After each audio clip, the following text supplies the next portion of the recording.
Di awal tahun 90, terjadi konflik perang saudara di Yugoslavia. PBB akhirnya mengeluarkan sanksi dan embargo terhadap Yugoslavia. PBB juga melarang pertandingan olahraga di wilayah Yugoslavia.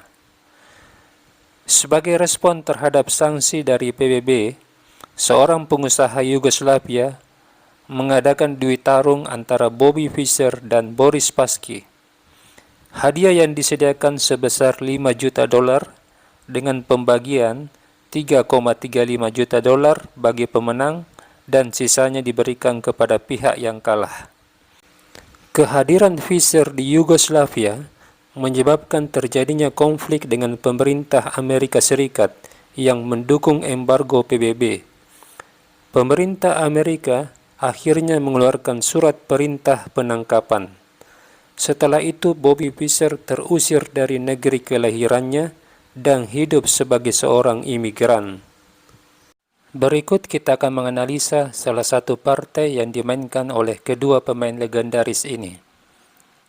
Spassky mengawali dengan D4, Fischer kuda F6, C4, G6, kuda C3, gajah G7.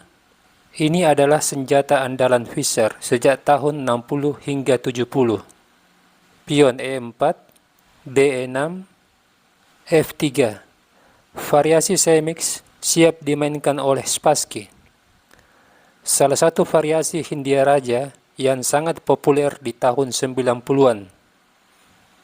Rokade, gajah E3. Di posisi ini, Stockfish menyerangkan pion C5. Di mana setelah terjadi pertukaran pion, gajah kali pion, hitam membiarkan putih mendapat keunggulan satu pion, dengan kompensasi, hitam mendapatkan keuntungan tempo dalam hal pengembangan perwira.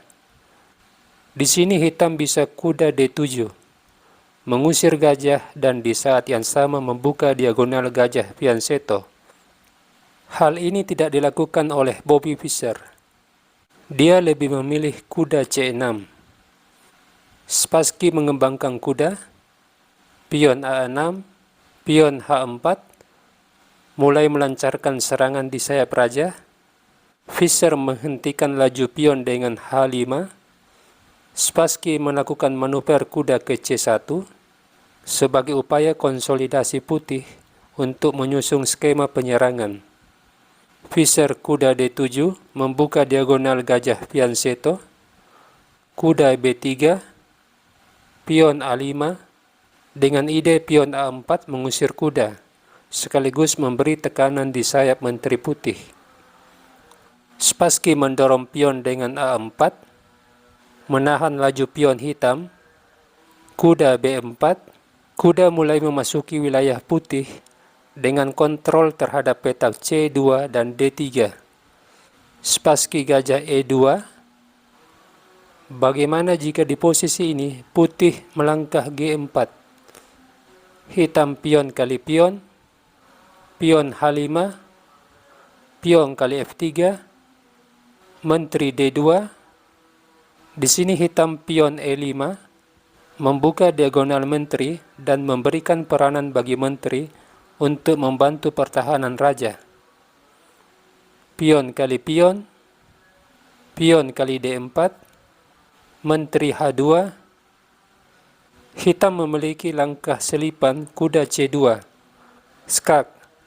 Jika raja lari ke D1, kuda kali gajah. Dan jika raja ke D2, pion kali gajah. Raja kali kuda, pion kali G6, kuda D5, pion C6, kuda kali pion, menteri F6, hitam lebih unggul. Kita kembali ke partai yang sebenarnya. Di sini Spassky melangkah gajah E2, pion B6, pion G4, pion kali pion, pion kali pion, pion C5, pion H5, pion kali D4, kuda kali pion, kuda C5. Langkah yang bagus dari Fischer membuka diagonal gajah petak terang. Spassky kuda D5, gajah B7, ancaman terhadap kuda. Di posisi ini Spassky mengorbankan kuda dengan kuda F5 dengan maksud membuka file G. Langkah yang semakin memperbesar keunggulan Bobby Fischer. Fischer dengan senang hati mengambil kuda. Pion kali pion, gajah kali kuda. Fischer melakukan penyederhanaan untuk mengurangi perwira penyerang putih. Pion kali gajah, gajah kali pion B2. Langkah yang bagus dari Fischer untuk menghindari dari kemungkinan pinning yang dilakukan oleh putih dengan benteng G1. Spassky raja F1, menteri D7, menteri B1, gajah kali benteng.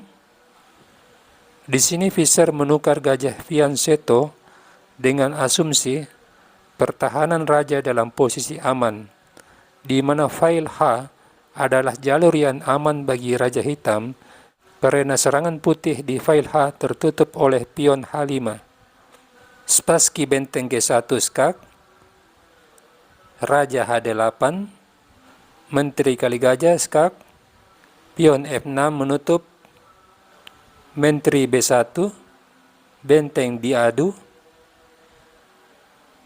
benteng G6, benteng kali benteng, pion kali benteng, raja G7. Di sini Spassky menyerah karena kalah satu benteng dan tidak ada lagi serangan yang bisa diandalkan.